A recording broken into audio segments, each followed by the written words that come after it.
Hello, hello, hello, everyone! Look who it is! Hello. Something's happened to me here. Well, Something's happened to you, to be fair, as well. after the last stream, this is the result. So, glory, let us ascend together.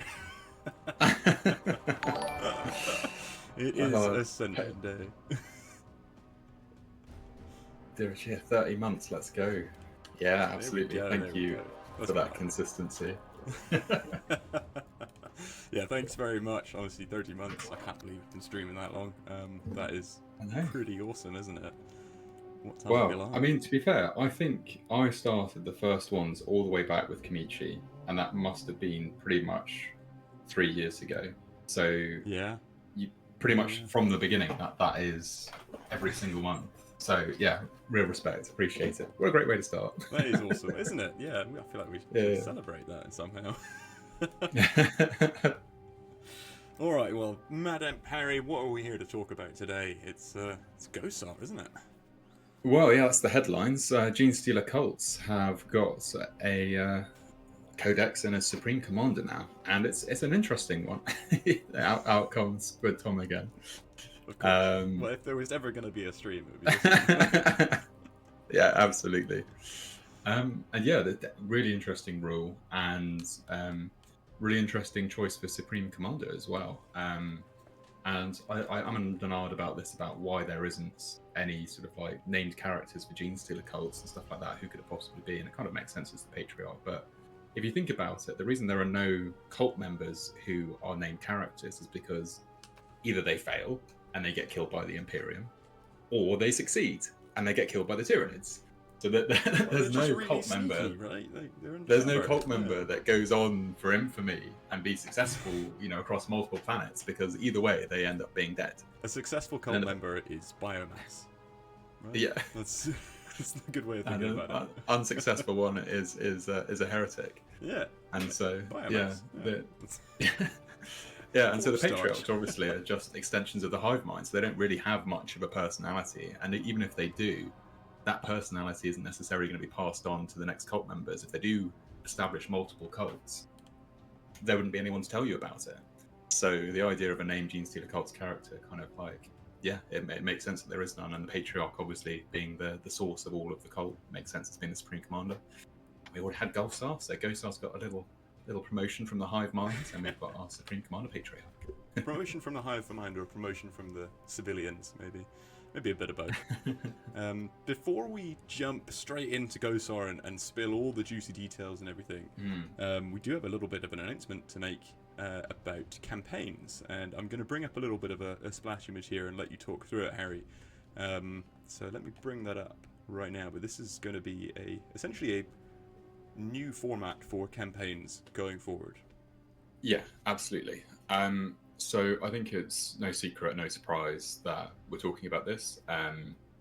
With campaigns being as they are and how they've changed at the moment, it hasn't been the right fit, and it hasn't been like a suitable replacement.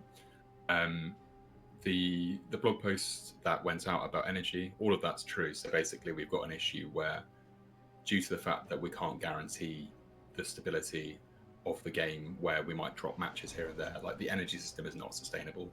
Both from the point of view of a player's perspective, it's a pain having to deal with dropped matches, having to try and get those energy pips back, and also potentially losing out on your win streaks or losing out on potential rewards. Bad experience for the player. And from our point of view, it's also incredibly difficult and costly. It costs a lot of customer service resource every week trying to handle those, and from a code point of view, there are lots of spot fixes we have to do. The overarching fix to that, going deep into the infrastructure and fixing it, is incredibly difficult. It's right deep in the sort of makeup of the game. if it was a quick fix, we would have fixed it 5 years ago. We've had nearly 5 years of the game, and we've basically just got to the point where it's not a sustainable model anymore. So the first two fixes we went for strikes and for unlimited play were temporary and not the ideal fix. But we've got a new system now. I think, given the limitations we've got, we can't do limited attempts. Basically, this is probably it is the best solution. I'm very happy with it. I'm confident with it, and I think it will play well. So yeah, we can talk about it in more detail. And very backer. It is on the backlog, but I think it's very hard to emphasize the scale of work that it requires. We're a very small team, and to fix something like this would require us probably getting additional resources from other teams, and then stopping all other development until we had it fixed. And that's just not something that we are able to do at the moment, basically. I mean, if I can kind of build on that as well, I mean, energy is I don't think the kindest thing to players. Part of what we're really wanting to do with this is to create a nicer player experience, and that's not just about connectivity and stability, it's also about habits, right? And kind of when you can play, how often you play, how much you play, all that kind of stuff. Yeah, absolutely. And so I'll talk through this, and there will be a sort of an in-detail blog post coming out as well. But so it's a limited win leaderboard. So you have unlimited attempts, which basically means you can play as many times as you want. There's no restriction on time and currency. The only restriction on time is the length of the event, which will normally be 2 or 3 days. What is limited is the number of wins you've got. So in this case, there are 20 wins for a 2-day campaign, but realistically that's 10 per day. So a 3-day campaign would be 30 wins, that kind of thing. So once a player has achieved 20 wins, campaign is over and they can play no more matches. And this will be using the same explorations UI that we've got at the moment, that you can keep track of how many wins remaining until you finish the campaign. For the losses, again, there's no penalty for losing, but you will get 0 VP, victory points, for a loss, and the same for forfeiture.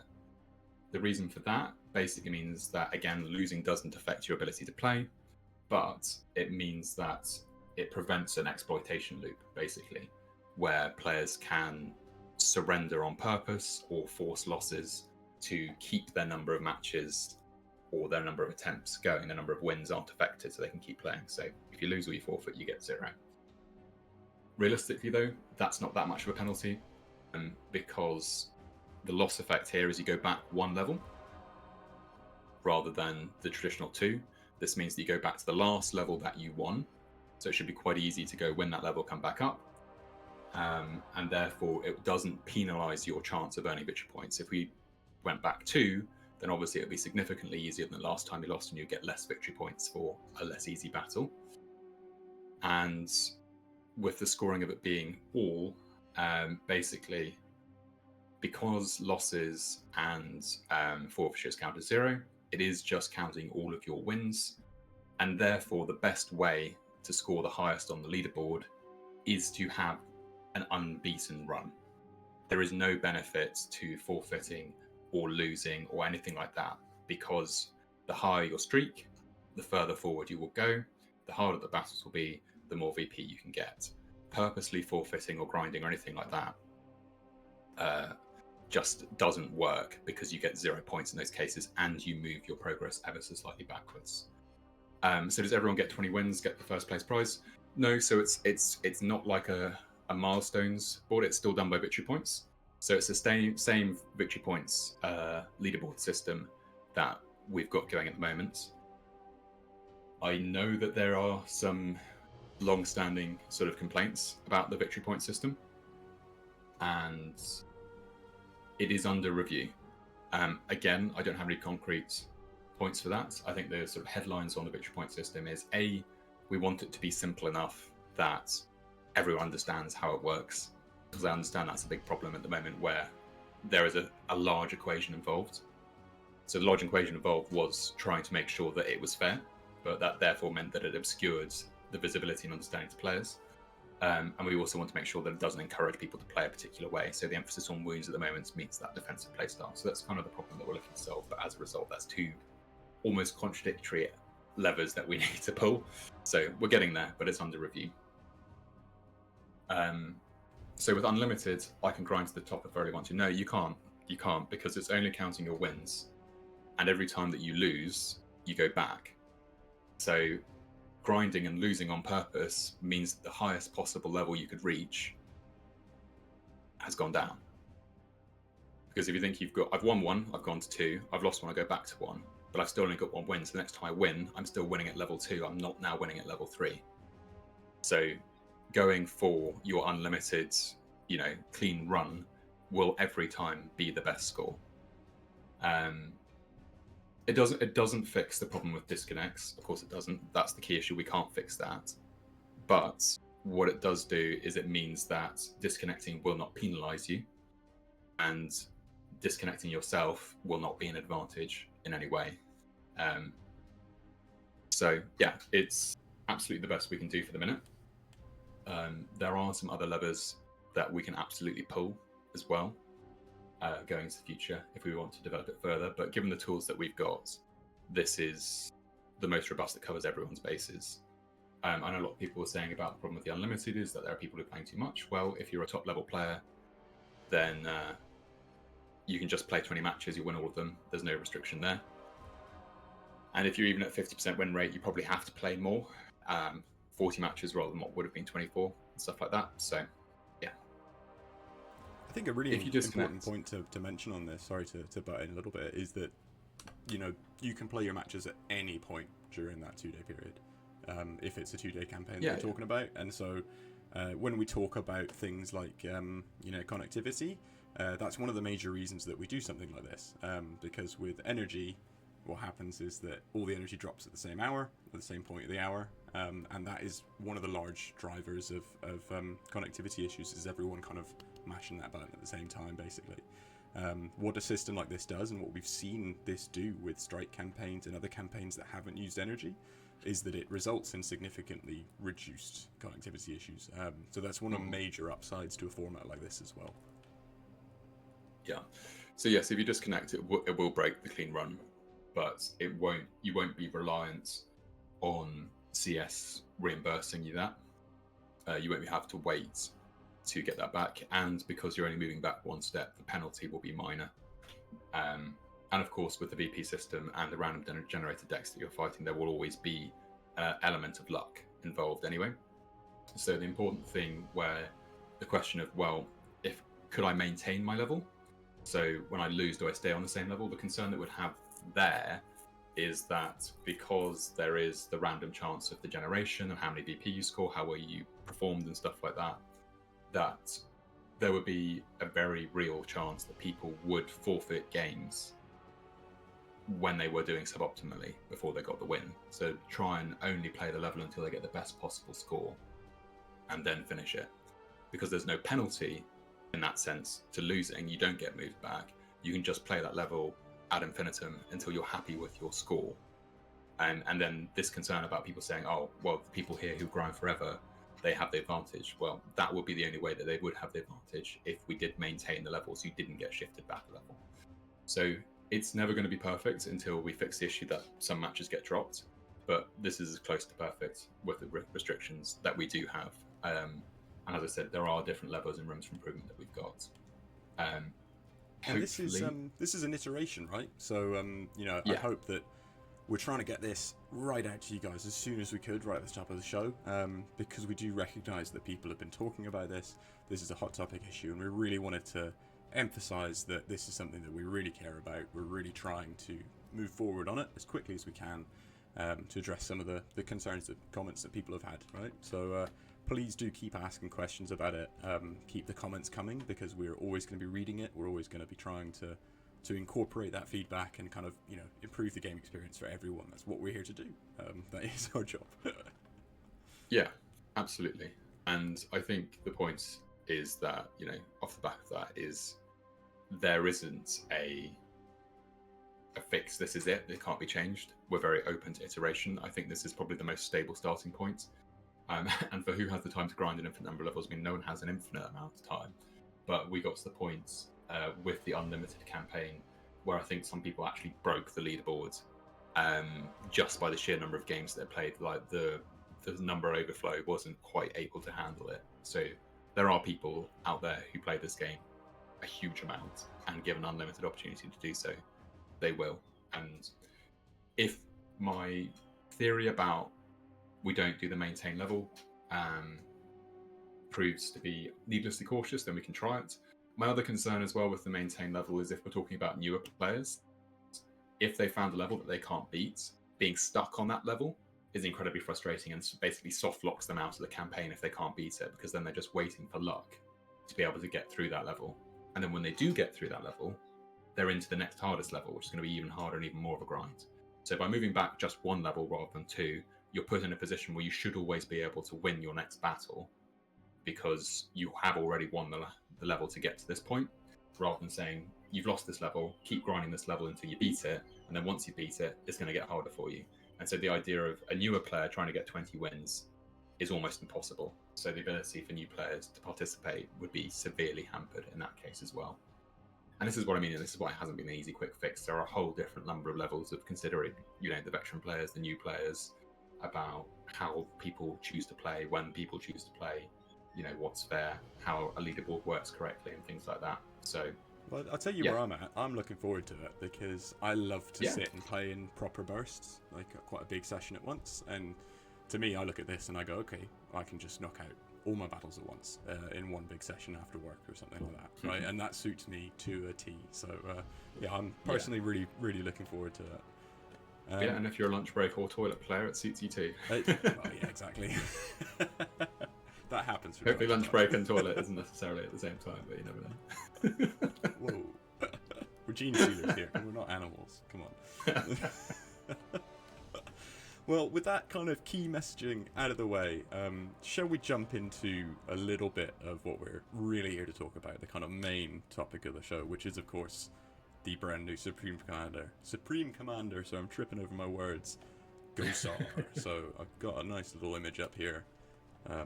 I know that he's already kind of the cat's out of the bag, but here he is, and his new friends. So, why don't you talk us through what was in your mind when you were kind of tasked with a Supreme Commander, Ghosar? So, just before I go into that, I will say we will be giving Ghosar away, as normal, at the end of this announcement stream. For those of you who want to participate, there is a 10-minute window between joining and being able to chat in, between following and being able to join in the chat. So if you do want your chance to win Ghosar and you have not yet followed, do make sure to follow the channel. We'll throw another reminder out there. And it's the same for people who have got us in the background listening to us like a podcast who aren't watching. Flick back over, press the follow, and you'll be able to get your chance to win the Ghosar in a bit.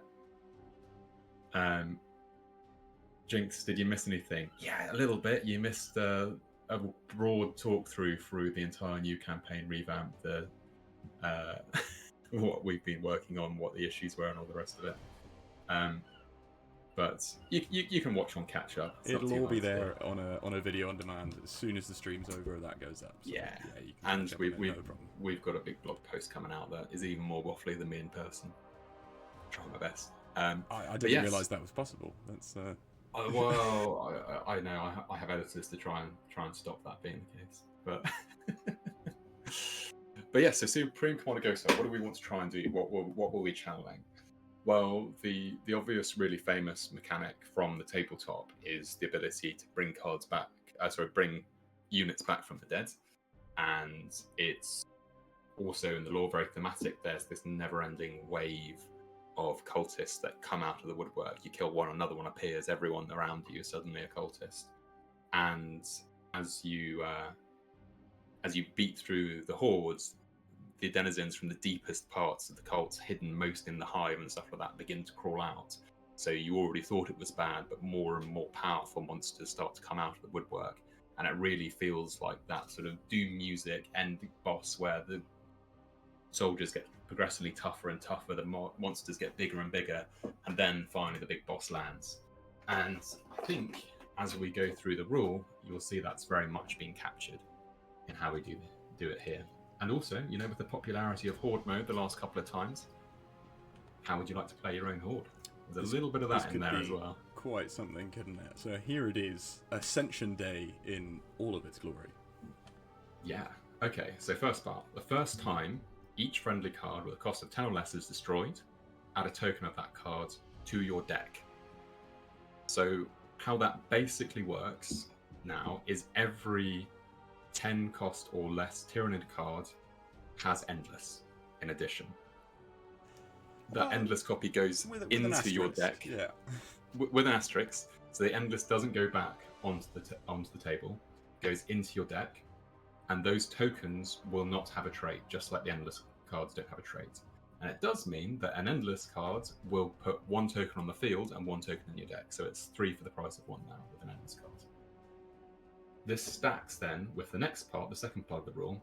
Each time a friendly card is deployed, increase the base attack of all of your cards, excluding those in play, by 10%. So each time you play a card, every card in your deck and in your hand will get a permanent boost to its attack stats. So as the game goes on, you'll be generating more and more tokens in your deck. As you play more cards, all of the cards in your deck will get more powerful.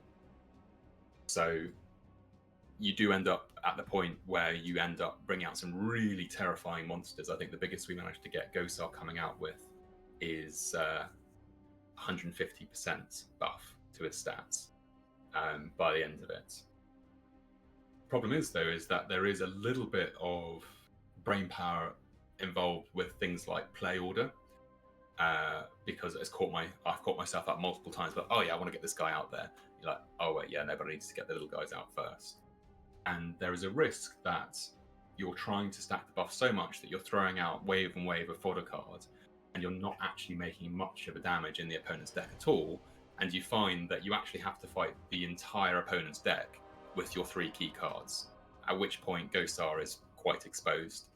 And so you really have that mix of how far do I want to push them back early, how much damage headway do I want to make, versus how greedy do I want to be with the buffs to my most important cards. I think greed is a key word there, right? Because you can stack such an enormous bonus, but then by the nature of the game and the fact that you've got to get through all of those bodyguards, right? You might not have enough rounds in the game for your big hitters to even shoot through enough cards, depending on the enemy deck. So I think it's really about reading the enemy's deck, try and check the deck count, try and figure out how much have you got to chew through, and kind of use that to gauge your deployment order almost a little bit.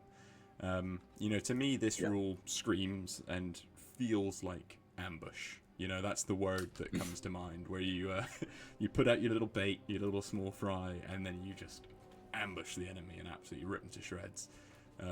It's a load of fun. It's really, really cool. Yeah, and we'll get to see a little bit more of that in a minute. Yeah, talk to me a little bit about the kind of play styles that we've got. So obviously spam small cards makes sense, but is there anything more than that you'd kind of be thinking about as you're going to be constructing a deck for this guy?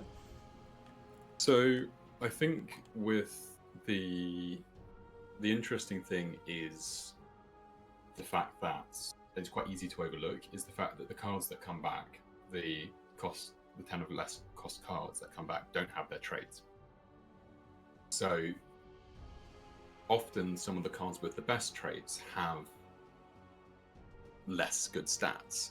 And so an option is to pick some of the weaker traits with the higher value of stats, get them killed, put them back in the deck, and then suddenly these cards are massively overperforming as they get buffed by the deploy rule, and these tokens just become really meaningful meat sticks, where you can just bring the stats out and just wear people down like that.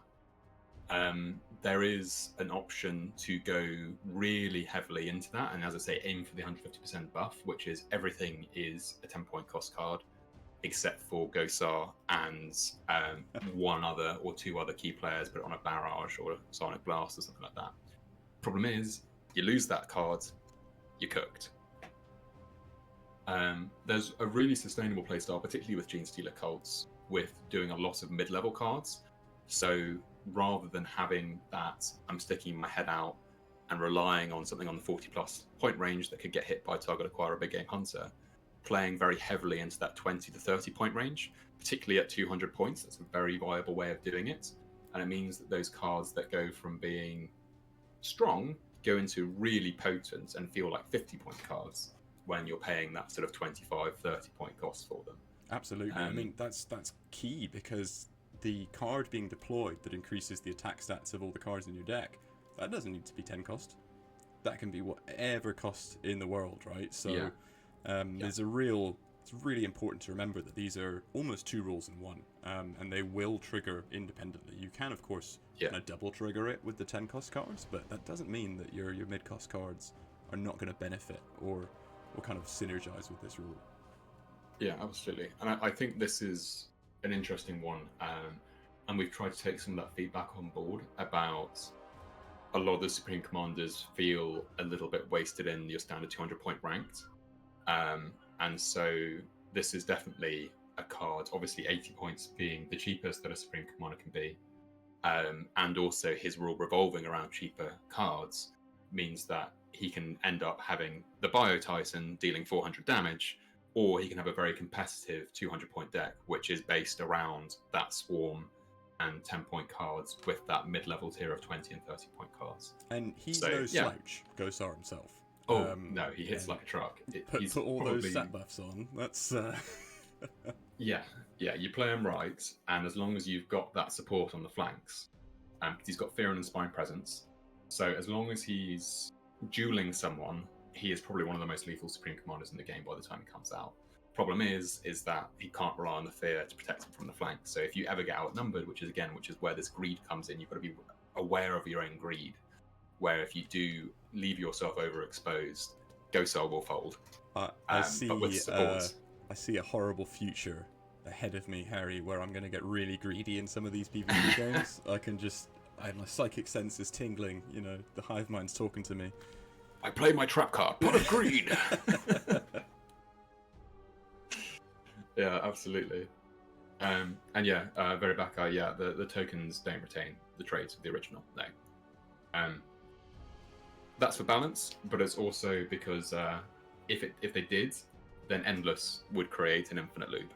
I know that's just an edge case, and we could exclude that as an edge case, but as I say, it also adds a layer of interest to it, which is how much do I value this card's traits versus how much do I value this card's stats?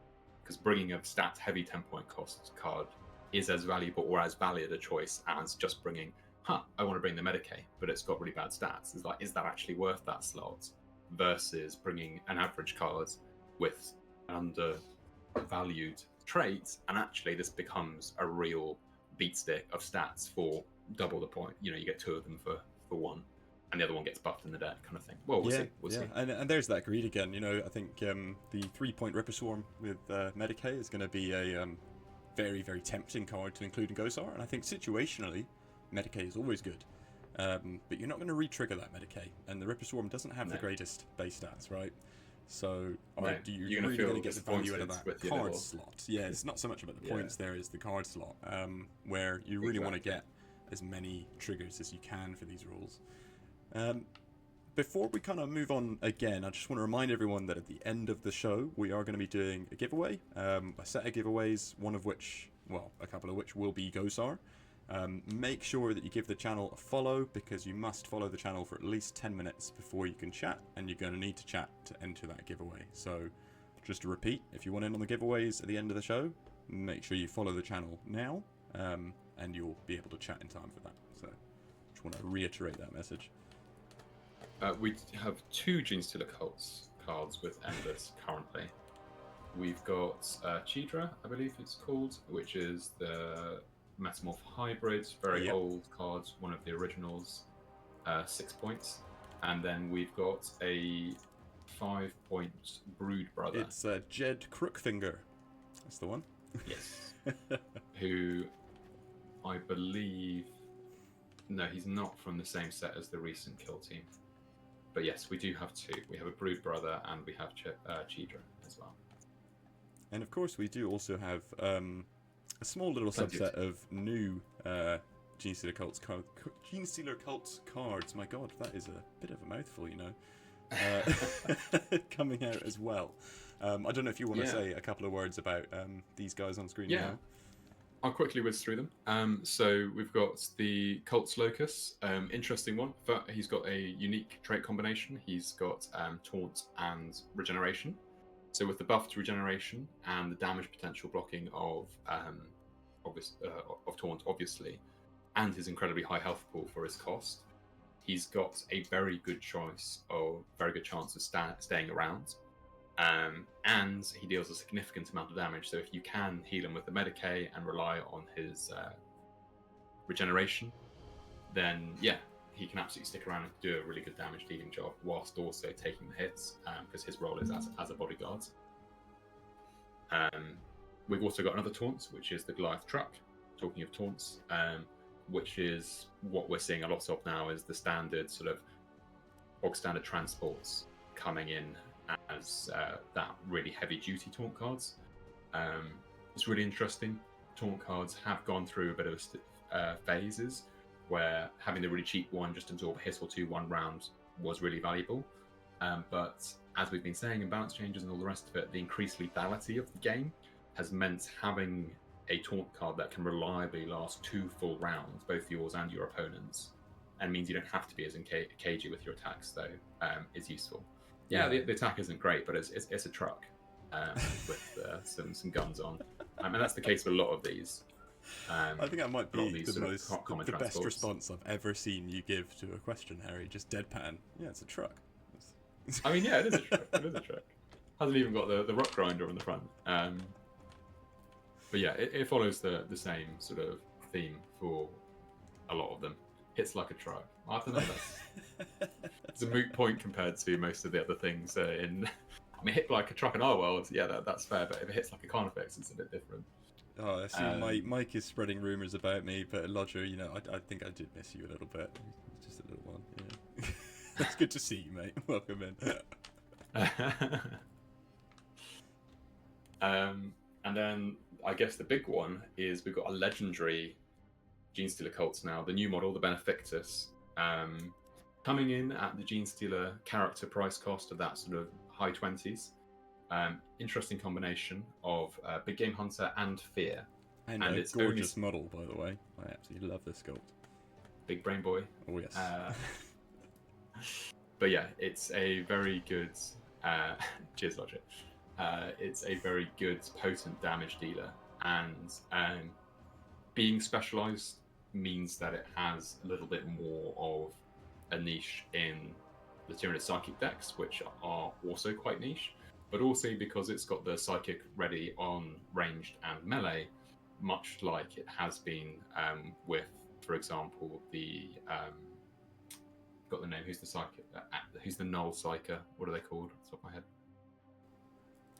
The Genestealer Cult one? No. The Cults ones, the big long heads. Not the Cults, Assassins. Calexis, that's it. Like the Calexis. He's got that advantage, but it can sit there buffing its Psychic. So either you can have it in a non-Psychic deck, every time you go ranged and melee, it'll be charging it up and do a really powerful hit. Or you can do it in a hybrid deck, or you can do it in its own deck and readying on melee. Obviously, a lot of the Psykers and Tyranids are also big monsters, so they do have good melee as well. So it gives a little bit more of a flexible role, despite being very specialised, and a little bit more Psychic into the Cults roster explicitly. They don't have to necessarily borrow quite so heavily from the Hive Brethren, although they're not really overlords, Hive overlords. No, I think you can very happily build a full Genestealer Cults deck now and have it be an effective deck. Yes. And I love that, and I think there's a few different kind of variants of that now as well. There's enough Cults cards that you can dive into Genestealer Cults quite specifically and have a good little frolic around, I think.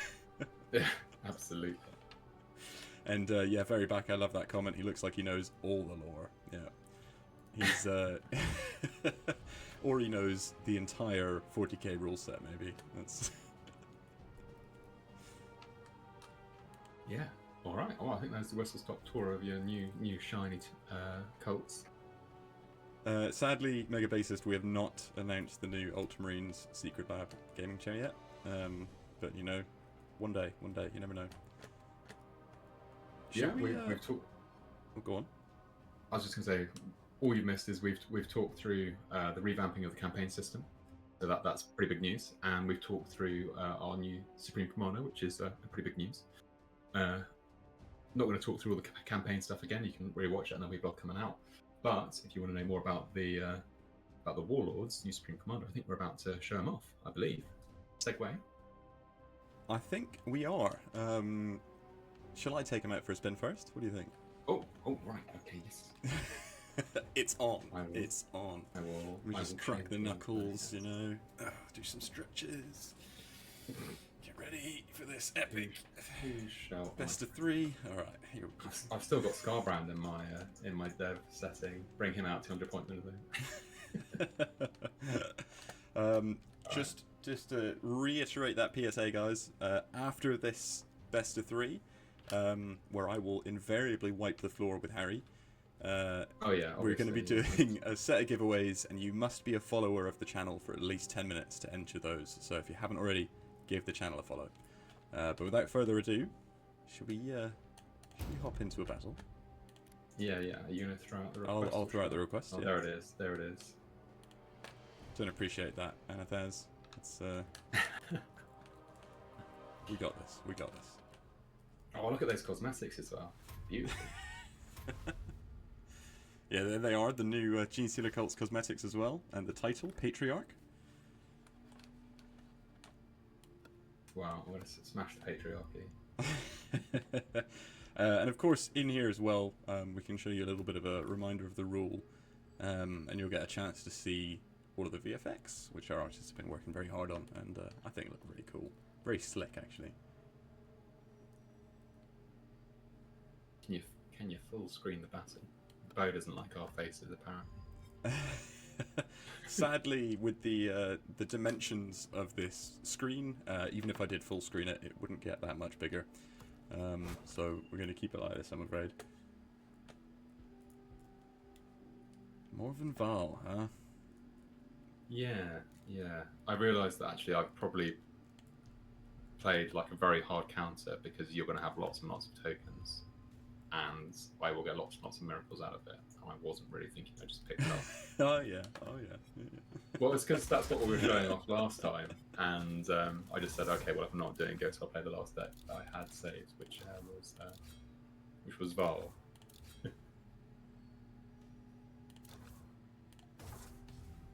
Oh, thanks, though. Apparently, it's not us. It's just you've got small phone screen. Oh yeah, no, I appreciate that. We will definitely make sure to get screenshots of the rule up when I think we're going to be doing a blog post on it. And of course, no doubt, some nice member of the community will probably take a screen cap of the rule from the stream as well and pop it onto the Discord. That tends to happen. And so we can see the VFX each time, even when one of the endless cards comes in, you get the boost deployed, because obviously deploying an endless card counts. So, well, that's just Inspiring Presence. When we look at your hand, when the cards come in, you'll be able to inspect in your hand what the buff's up to. See, there we go.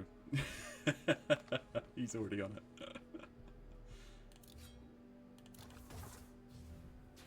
I think I'm just going to keep going Psychic straight down the middle. Counteract the regen. Keep doing the range. Yeah, so now you should be able to inspect your cards, and you can see that it's got a buff on it. Oh, look at Mordecai go. Got a status effect already on it.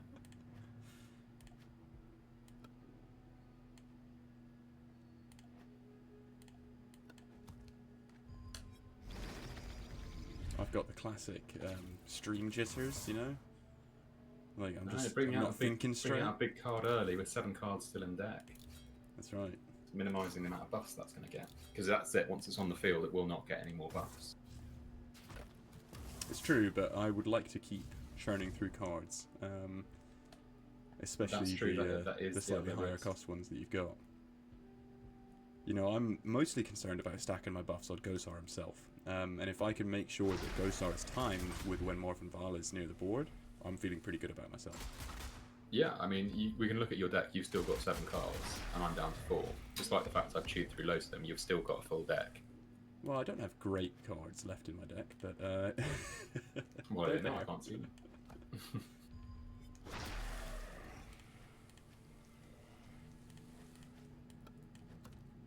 I think we'll block this over here. Very backer, yes, this is a new Warlord frame down here. It is very shiny and nice. The sort of classic Necromunda blast doors wide open with the Gene Still Occult symbol sprayed on the side.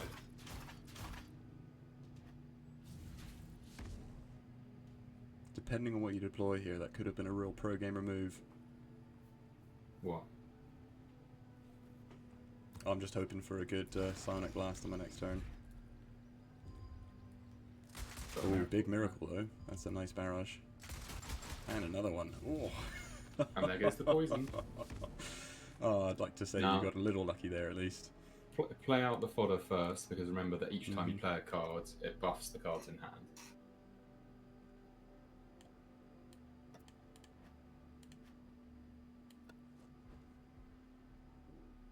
Thinking here, because I could one-shot you with Mordecai. I think I'll probably do that.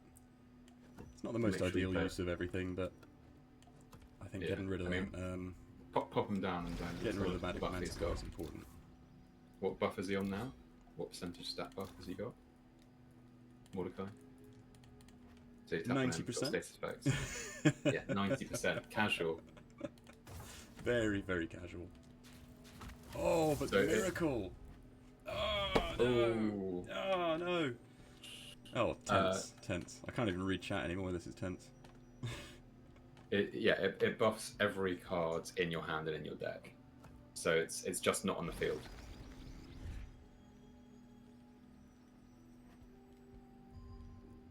Oh, and another miracle. I mean, even with my miracles, I'm bleeding card. I've only got Val left in the deck, and you've still got quite a few cards left. And it's that sidekick not being able to. It's all your defensive miracles are ruining me right now. That is, oof. Yeah, I'm learning, Lodger. I'm learning. It's coming slowly. Well, I'm only down to 20%. Oh no, there we go. That's a big kill. All right, well let's have a look how horrible Ghost was. Not feeling great about my hand, guys. Well, they do a respectable amount of damage for the cost of them, but I feel as though deploying Ghosar early is probably the play here. No, because then you'll get less buffs. Yeah, but he's on 120%. Yeah, but Val's coming up next. You want to solo Val. But the thing is, I won't be able to kill any of your cards to get. I've got one guy. I've got a halfling on the side with 18 HP. You're gonna one-shot me. Yeah, but none of it will go on Ghosar. Wow, it's up to you. You do what you want. I'm being a backseat game. He is. He's ghosting, guys. He does this all the time. I mean, look at that. You got 204 range damage out of a regular infantryman. What are you complaining about? I'm just gloating at this point. Oh, but another miracle. Well, that's what you get. Right, remember when I said the thing that you don't want to do is be 2v1 versus Val. So we'll see. I mean, Val's pretty spicy. You do have the initiative, but I will have an attack back on whatever you decide. So yeah, let's have a look at these stats. Here we go. Yeah, the miracles have been pretty amazing, haven't they? So what? How many? Look at that. It's a solid 150 boost. And with the fear, the maximum even with charge up I can do is 150 damage. So I'm gonna have to go range and hope that I can survive whatever comes next. Because I'm not gonna be able. Yeah, I need to basically survive this. I'm on 70%, well, 70% miracle chance. Yeah. 70% miracle chance. No, you're already alive. 380. Okay. Yeah. But it was close. It was close. Yeah, to be fair, I inadvertently Val was like the hard counter because of the amount of tokens. To be fair, it was a very, very close game, and I think it was won and lost on the miracles there, which, to be fair, is exactly what Val should be winning and losing on. So no, good game, good game. Good game. Who are you going to go for? Yeah, sorry, yeah. I thought the same, honestly, inadvertently. I wasn't you? thinking. I panicked. I had my Ghosar deck ready to go, and then it's like, oh well, I'll play as Ghosar. I was like, oh god, which ones have I got saved decks for? All right. Are you going? You're going Ghosar this time, are you? Yeah. Okay. Show you how it's done. Who shall I pick? We'll go with this. This is a real classic. This is an old favourite.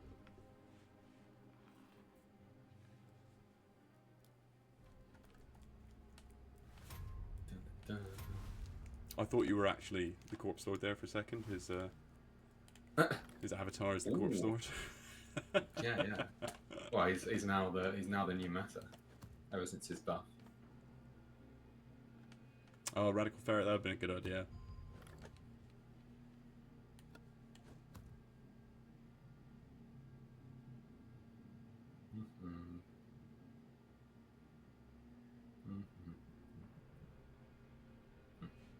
Oh, it's tense. It's tense. He's thinking hard. Yeah. The thing is, we're always playing a full deck, and the issue with sometimes having your Medicaid come out early and stuff like that is you're left in a bit of a tricky position about when you want to play your cards, and there's sometimes not a great option to do so. Yeah, Supreme Commander Trajan could be very interesting, actually. Mm-hmm.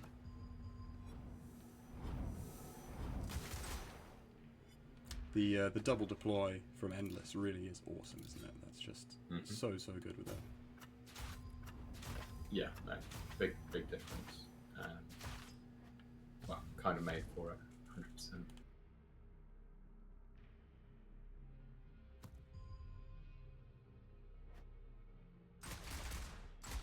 There's also quite a nice thematic feel, which is you really, much like Zolgrod, someone pointed out earlier, you really feel good about throwing your fodder into the firing line. Like it's what you want to be doing. And it feels very on brand. He's got 9 cards in his deck. I haven't scratched the surface. It's it really does feel like an endless horde of Gene Stealers to play against, which, you know, I'm all about the feeling of the lore when in the game, and I'm always building thematic decks. Everyone's going to notice that about the way I play these games. So I just think you've really nailed it with the feel of this rule. I think it's just perfectly on brand for cults. Well, twas the plan. Brought the Locust out a little bit early. So this is some of the things that you can check yourself up, which is about managing your deployment order, the cards in your hand and stuff like that. But we've now got a clean run, and I mean, we've already just got a 70% buff on the Locust himself, so we can come in with a melee attack there, and 332 damage casual, which opens up a nice space to get my next card out.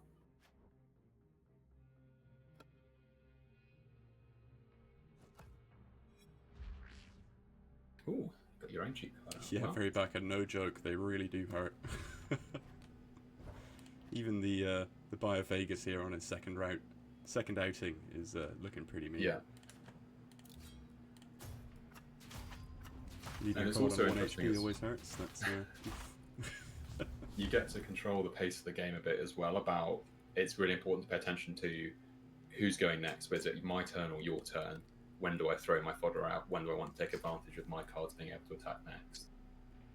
Because, as we shall see, we can drop something like Benefactus now at 285 with Big Game Hunter, a bit of a boost. yeah, and with no dodge for me available at all. Yeah. So yeah. Just gone.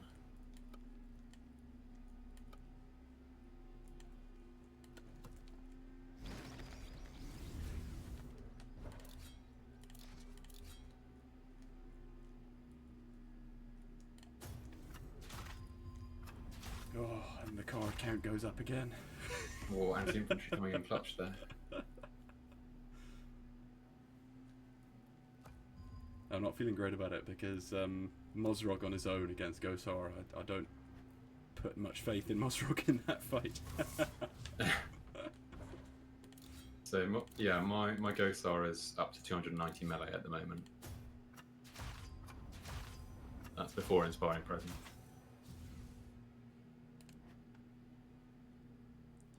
And yeah, my Kelamorph is up to 135 base range and stuff.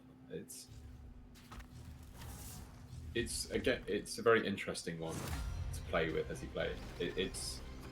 You can play it pretty relaxed, but at the same time, to get the most out of it, there is a lot of planning involved to really maximize your potential on this, for sure. Let's see how big this Abominant is now. 239 base. Nice. Not bad. That's not bad. There is a slight play order error. I should have played that token first.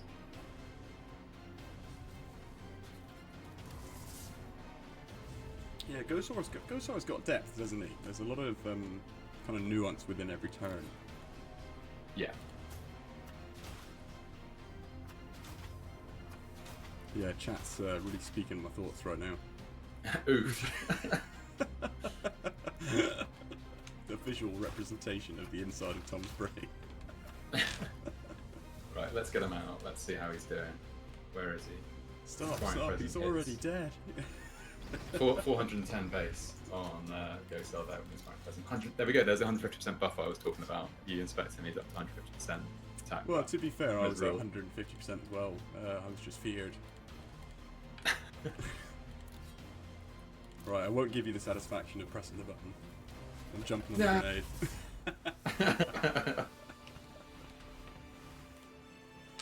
No, GG again, GG again. Alright. GG. One more. We gotta go again. You want to do one more? Am I Ghosaring or are you Ghosaring? No, I want to Ghosar. You want to Ghosar? Alright, I will go... I do have another Ghosar deck. Where I was thinking along different lines about... Yeah, highly experimental. This is going to be an interesting one. Yeah, I've got a couple of interesting stuff happening. I'll go for this one. We've got a request to play as Eldar. Okay, alright. Well, I'm already queued. It's up to you. Okay, no, it's alright. I'll do the Abaddon deck that I've got. Ooh, Abaddon. Here we go. Does it cap at 150? No. No, it doesn't cap at 150. If you wanted to fill everything with endless and less than 10 cards, if you pulled the entire deck with 10 point or less cards, then you could probably get Ghosar with the maximum amount of endless cards up to something like 200, 210%. But then you're playing your entire deck is just Ghosar, which is certainly a way to play. It's an option. Think it would be it's an option. I don't think it's optimal play, but yeah, I think for fun, yeah, you could do that pretty much. It is really important. It's that sweet spot of getting through enough cards, right, so that you can get to the sweet spots of the enemy. Is in that kind of ambush feel, right? So you've got to outflank them, you've got to outmaneuver them, so to speak. Abaddon is not what I had in mind when I made this deck. I mean, that's kind of the point, though, isn't it? It is. So you're telling me there's a chance? There absolutely is. I mean, this is actually another interesting play against as well, is obviously Abaddon likes killing cards. So, have I counted you again? Maybe. But to be fair, my deck count is woeful compared to yours.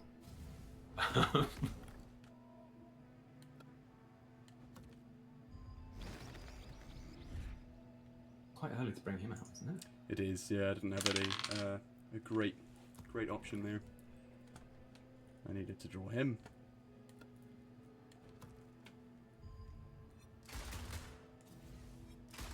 No, not the target acquired. All about the target acquired. Ah! I mean, that's painful. It's more like it, isn't it? It's more like it. Well, I mean, I'm confident that you've got a lot of fodder in there, but I'm also not feeling very good about the fact that Abaddon's already on the field. Now I seem to have quite a few cards in hand still. Yeah, you got a bit of me to chew through. Oh, I'm not sure what triggered that bot, by the way, Jinx. I think you're all right with that Yeah, message. I think so. You're absolutely fine. just too enthusiastic. Yeah. The mug of power. Yes, quietly, please. The mug of power. Yeah. I have a mug. It's just not a mug of power. It's just a. Yeah. My wife was joking. She's got a friend in Bavaria who's recently sent over a Drindel, which is the traditional Bavarian dress. And said, "Well, if everyone's making fun of the Stein, won't you get in that?" I'm like, "Yeah, no, I don't." Maybe the after-hours show, but certainly not the mainline stream. This is one of those moments where the greed could have made me play a much cheaper card, but no, I want to get the flank on Abaddon. It's really important that we get that going. Yeah, particularly with you've got the depth there of 5 cards in deck. Yeah. So I'm happy to just flank and wail away and just let that roll for a few turns. That's suits me. And poisoned as well. I mean, the fact that Abaddon's hitting for 600 each turn doesn't matter because he's still got to chew through so much. Yeah. Now timing is slightly important here. Yeah. Because I want to make sure that Abaddon doesn't smack Ghosar square in the face. And I think we're going to be just about A-okay. Yeah, we needed to get that kill on Malachus. Yeah. Because we could have got... I would have likely psychicked otherwise. Yeah. I mean, to be fair, I don't think I would have had enough because he's 447 melee at the moment. With Fear on, he wouldn't have had it either way. That's true. That is true, yeah. So we'll do maximum bonk again. But yeah, good game. GG. It's another GG. GG, 2-1. But I must accept defeat this time. That was a 2-1, fair and square. So well played, Harry. I'll get you next time. Of course you will. Yeah, of course. No, good games all round, and I hope that everyone got a good kind of idea and feel for Ghosar there. I certainly find him a lot of fun. Like, it's just the intricacies. You can kind of go quite simple-minded with it and kind of spam cards, spam cheap cards, and kind of let the buffs roll. But really, the more thought you put into it, the more you're going to get out of it as well, which is, I think, the sign of a good rule. Yeah, absolutely. I think actually that's a fair point. I think those 3 games were all interesting and showcased different things. And you're right. If you had played into your greeds in that matchup because of Abaddon's special rule, that might well have lost it for you. But by getting that card out, getting the flank out early, and stopping me from getting the snowball of just eating all of those tokens, that definitely won you the game. And then from my point of view, when I was playing against Mozrog, it was just wait until I've got big enough cards to one-shot your big players and stuff like that. And yeah, lots of different ways to play it. So a very simple brute force warlord on the surface, but there's a lot of intricacy about getting that mastery in, about how you manage your playstyle, what your timing is, what your deck build is. So yeah, I think it should be a really fun one, and one that's competitive at 200, which is always nice. The sheer terror of wiping an enemy's board and seeing that they have 9 cards in their deck. Honestly, that's yeah, absolutely. Right, I think it's probably high time that we did some giveaways that we were promising, isn't it?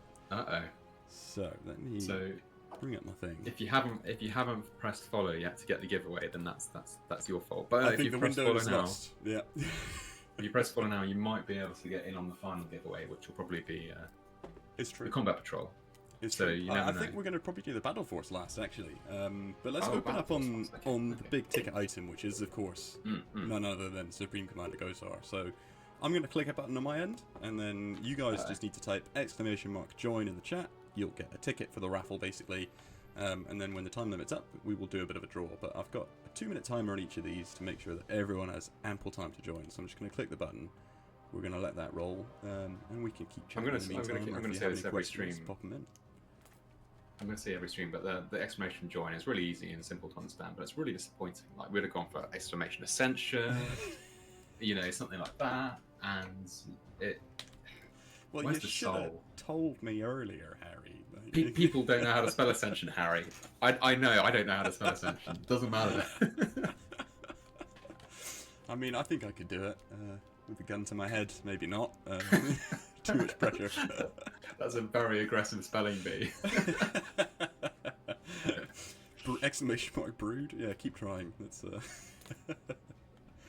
Can I see the total people joining the raffle? I can see that on my end. Very back. I can indeed. Right now, I think you've got pretty good odds, to be honest.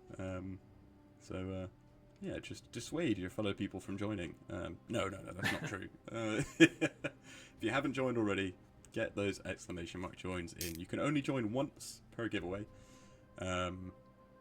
So, yeah, if you've already done it, then rest assured you're going to be in there. Streamlabs will tell you that you've got a ticket, so you can rely on that. And we've got 3 up for grabs. 3 up for grabs, so you've got a good chance. If there are 50 people in the chat at the moment, that's everyone joins. You've still got a 3 in 50 chance. It's pretty good odds, you know. 1 in 17, give or take. For a Supreme Commander, like. Well, no, 1 in 16, 48 in the chat. Yeah, you got 1 in 16 chance. Come on, like quick, man. Stop rounding up to 50 and making it difficult. Hydra's here going for the multiple joins. 10 seconds left to join, guys. So if you haven't joined already, then make sure you get in there because this is the Supreme Commander draw. Dun, dun, dun, dun, dun. A joint of beef. Interesting. There we go. The raffle duration is up. Guys. Are we ready? Closed. Are we ready? Oh, we're going to pick a winner. Yeah, the first of 3 winners of Supreme Commander Ghosar is...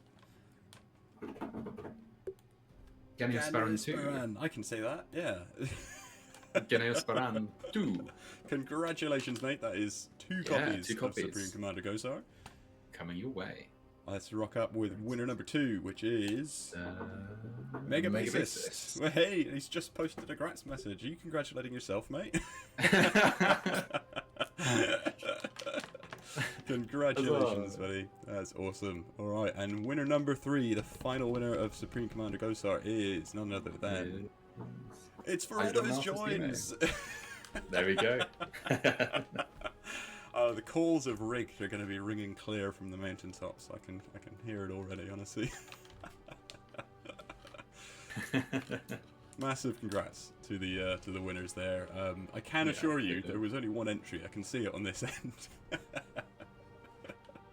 That is very funny though. That's awesome to see, guys. So if you won that giveaway, then make sure that you sling a message to the Flaregames Twitch channel.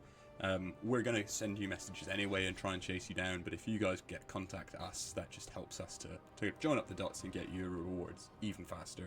You can also message Madam directly on Discord if you're on there. Yes. Come on, pester me. I'll get you those. No problem. Is Nidlover in the chat? Is he watching the stream? I think so. I assume so. Yeah, I'm just waiting for the heck yeah Tyranids to be spamming in the Discord. We do have another giveaway going. The join messages are already spamming off. This is the Combat Patrol giveaway. So there's a bunch of different cards in this pack. A few copies of each of them, if I'm not mistaken. So this is that bundle, basically. You get the new truck in there, and the new Benefactress is in the next one, Battle Force box. Yeah, these are pretty much direct mirrors of the box sets that go up on Games Workshop. So if you know those box sets, you've seen them about, you can kind of take a pretty good guess at the contents of the pack as well. Yeah, so we've got 2 Combat Patrols and 2 Battle Forces.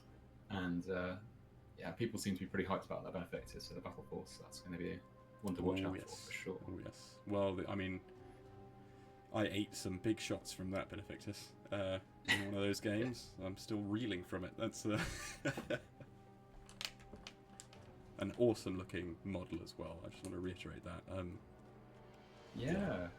love the big brain and the slender hand and everything. It's a striking really one. Cool. Yeah.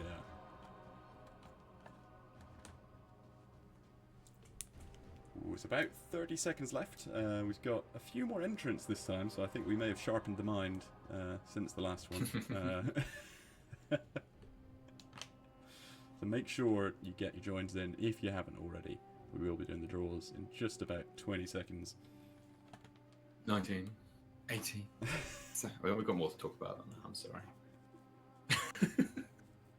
We didn't do a big showcase of the Gene Stealer Cults guys, but we saw them in a couple of battles. Do you have a favourite? Yes. Me? Yeah. Well, of the new ones? Yeah. Yeah, the Benefactus is really good. I think also though, I like taunt cards that stick around. It sounds strange, but the Locust I'm a big fan of, big time. And as we saw with a little bit of the stat buff there, he was tanked a load of hits and did some incredibly big punches as well. So particularly in something like the Ghosar deck where you're trying to protect these massive damage dealers that you've been buffing up, and in the mid-range decks as well, having that kind of really potent taunt card that can benefit from those stat buffs. I mean, obviously the 10% stacks off the base stats. A lot of taunt cards don't have big stats. This card does. So yeah, no, he's a win for me as well, big time. I like trucks. I hope someone gets one, because here come the winners of the Combat Patrol. So there's two winners of this. Number one is going to be... No way. How'd you dumb enough? He wins again. Not again. Oh, unreasonable. That is some outrageous luck. Ranald looks upon you very, very nicely. There comes the rig. And we'll rock up with our second winner, which is going to be... Oh. Get us down again. Let's roll two more. It's just the Combat Patrol. Let's roll two more. I think we're going to roll two more. We'll roll two more. We'll roll two more. You guys are absolutely going to get your rewards. Massive congratulations for the double wins. But you guys will get it as well. Yeah, absolutely. But yeah, okay, come on. We've got to spread the love a little bit. Let's have a Rainer Wolfcastle. There we go. There's one more. And our final winner of Combat Patrol now... How'd you come and ask to stop joining? is Aristodemus. Congratulations, guys. There we go. We managed to get a few more names in. That is hilarious. Wow, you couldn't write it. Right. Let's see what happens in the Battle Force box. I have to think now. Hey, do we dare? Do we even dare? We're only supposed to do two winners of this. I mean, well, yeah. Honestly, that is hilarious. Streamlabs Blessings of the four-armed Emperor. Yeah, no kidding. Alright, and then we'll start off the Battle Force giveaway now, so that one's running there. I can't believe that just happened. That was, I could barely believe the first one. And then it just did it again. Even if... that's how it goes, though, isn't it? How it works. The hive mind is looking down upon you very nicely. Yeah, I mean, it happens, isn't it? I mean, there isn't a lot of it happening. It's just unbelievable odds. It's true. It's true. I mean, it's everything's possible. Everything's possible. Do you guys roll a lot of sixes when you play 40k? Just curious. Maybe they roll mostly ones, and this is where they save all their luck for. They store it all up. Yeah. Alfarius infiltrated the RNG. Yeah, that sounds very likely. That is half of that timer up, so if you haven't yet done your joins, make sure you tab back in and type !join. You might just win a Battle Force box. Yeah, absolutely. And this does have the guy who knows all the lore in it, doesn't it? Yeah, yes, Benefactus is 100% in this one. I know for a fact, because it's his sort of like release box, the first time you can get your hand on him. And that's something that we're always super, super proud of, but I don't think we mention quite enough, is just how quickly we get these models into the game. As a major point of pride of combat cards, and we have no intentions of ever slowing that down or stopping it at all. Yeah, 15 seconds left, guys, for this giveaway. You're getting the new truck and the Benefactus in there. You're getting some Brood Brothers. You're getting the Aberrant and maybe a Gene Stealer, the first curse in there as well. Just looking at the box set, the official box set. So yeah, Benefactus and new truck, definitely both in there. Here we go, guys. Final winners. This is it. The winners of the Battle Force box. Number one. Theo Jones, the truck, yeah. Theo Jonesy. Congrats. Hey, it's been a while, mate. Congratulations. And one more we've got. Ooh. Hey, it's Lodger! Lodger, there we go. Timed with the message. Paid off eventually, Lodger. Well. There we go, yeah. I mean, to be fair, he's put in a lot of joins over the months, so that's... He certainly has. congratulations to you both and to all of the other winners as well. This is always my favourite part of the streams. Getting to spread a bit of love around. So I hope you guys enjoy all of that loot that you're going to be blessed with. The four-armed emperor is coming, and he brings gifts. Always does. Horrible mutating gifts. Horrible? I don't know what you're talking about. Sorry, generous, blessed gifts. Yes. Blessings of the four-armed emperor upon you all. Honestly, this has been a really fun stream. There's a good question. Morphal's getting Ghosar tomorrow. We are previewing him a day early. So yes, he'll be out in the shops tomorrow. And I believe it's tomorrow. That's probably someone's going to bonk me on the head saying, no, it's not tomorrow. But yeah, I'm 90% certain it's tomorrow. I say 90 is about certain, it's like never again. And yeah, I mean, for a quick summary, obviously, great overview there of Ghosar. Should be a really, really interesting one. Nice to get some love in for the Tyranids. They've been doing great at the moment, so great to do some more of that. And for anyone interested in any of the campaign stuff, we've got a blog coming out, and also you can rewatch the beginning of this video if you missed it. So yeah, plenty to talk about. Some really good battles, some really good new cards coming out, and yeah, hail to the four-armed emperor. Hail, yes. No, guys, thank you so much for tuning in. I think that's all from us this time around, but no doubt we'll be back on stream before too long, showing off a whole bunch of new stuff again, and some more giveaways to boot. So thanks again, everyone, and yeah, we'll see you around. Yeah. All right, catch you all next time.